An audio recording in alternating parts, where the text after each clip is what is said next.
Hey you, keep it clean. None of this dirty stuff. You want to know how you can keep your therapy or hypnosis sessions clean? Stick around.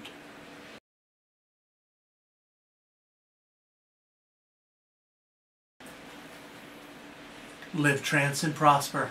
Hi, I'm Dr. David Phillips, and welcome to Clean versus Dirty Time. No, we're not talking about sex or pornography or anything like that. We're actually using the term clean and dirty for a very specific meaning, and that is in reference to therapy. There's a whole lot of folks out there doing either counseling or psychotherapy, psychiatry, or hypnotherapy who use dirty language. And dirty here means they haven't learned to really pay attention to clean session language. Clean session language means we guide our clients to uncovering information, concepts, and ideas or causes behind various issues they might have rather than lead them. Not too long ago, on one of the many hypnosis discussion groups that I belong to, I belong to a whole slew of the suckers, someone was making a comment, or rather one person asked a question for advice on how different folks felt they would approach a certain client that was coming in to see her. And the client had a particular presenting issue. And one person commented immediately, well, obviously this is caused by her relationship issues in the past.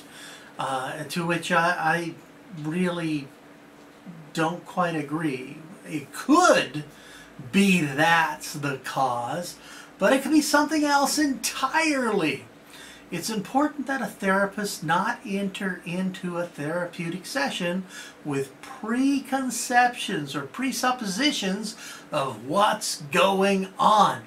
Yes, there are only so many plots in stories that we tell. You can look at the Russian formalists for that sort of thing, Todorov and the rest. But really, everyone's version of those stories is unique. And sometimes what presents as the same sort of issue, for instance, two different people could have fear of heights. And yet how they got to that fear could be completely different. There's a danger if we assume we know what's going on, that we ask questions or we make statements which could in fact lead the person in the wrong direction. We know for a fact that Sigmund Freud in his case studies writes about different cases he had where he didn't use clean session language. It's quite obvious that he had a presupposition of what was going on, and historians have analyzed his cases and the biographies of the people involved, that we now know certain individuals that he said, well, it's obvious that you want to have sex with your mom.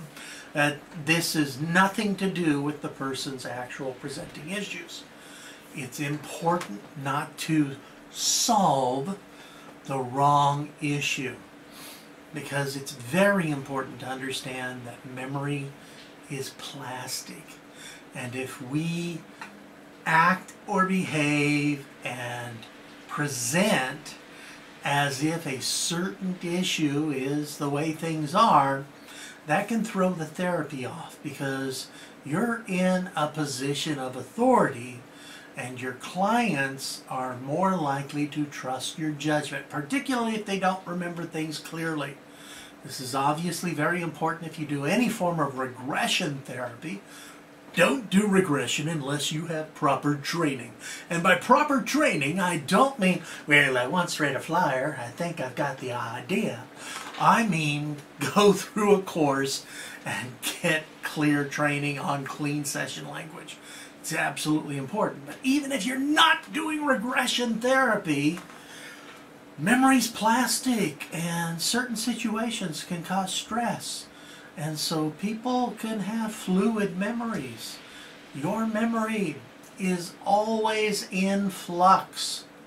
Always. Let me repeat that. always. Your memory is never what actually occurred. It's a subjective experience of what might have occurred, your perception of it. So it's important to guide people to understanding rather than to lead them. This is greatly illustrated in the 1980s. There was a whole bunch of cases of people being accused of child sexual molestation, or the satanic cults out there, of people remembering that they had been abused by a satanic child molestation ring. Well, most of those cases have been proven to be false. That the therapist believed, because there was a number of popular textbooks at the time that said that certain issues were related to child sexual molestation, child abuse. And so all these therapists went in looking for child abuse, and that's what they found. Because even though they believed they were being clean in their sessions, they asked questions and kind of led things along. There's a wonderful book that I highly recommend, Brief Cognitive Therapy by David Phillips and TRANCE, which has a marvelous chapter on leading versus guiding. But the concept's pretty clear. You don't lead someone. You ask your questions clean. Essentially, you just say, yes, and then. We don't assume what's coming next. We allow our clients to come to the discovery themselves and to help us discover. Oh, sure, absolutely, your intuition may be 100% right about what's really going on, but sometimes it ain't so. Sometimes that fear of flight, or fear of heights, is caused by something nefarious in their past. Sometimes they just tripped when they were 12. Not that big a deal, but it just slipped in there. So please talk clean. Don't talk dirty. Oh, outside of therapy, sure, go ahead.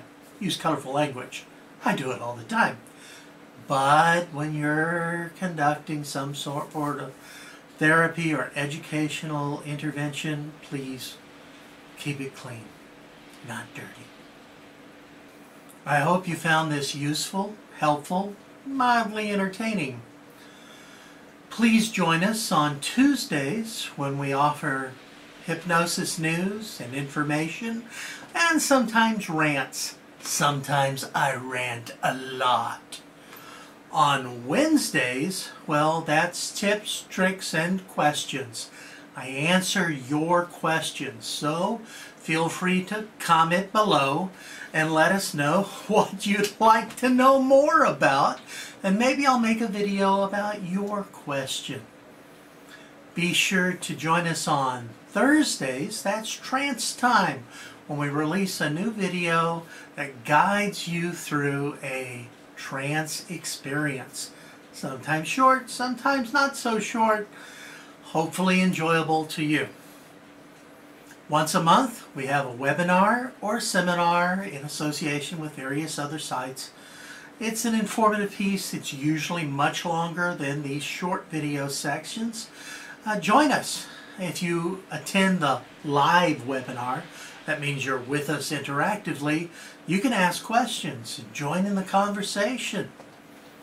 Most importantly, be sure to click like on this video, and definitely something we really hope you do, click subscribe. Because if you subscribe, you can get updates on when we have new videos, either in the regular series or some of the pieces we just throw out there once in a while. So like, subscribe, comment, and feel free to visit our web pages. Lots of cool stuff there. But for now, this is Dr. David Phillips saying, live trance and prosper.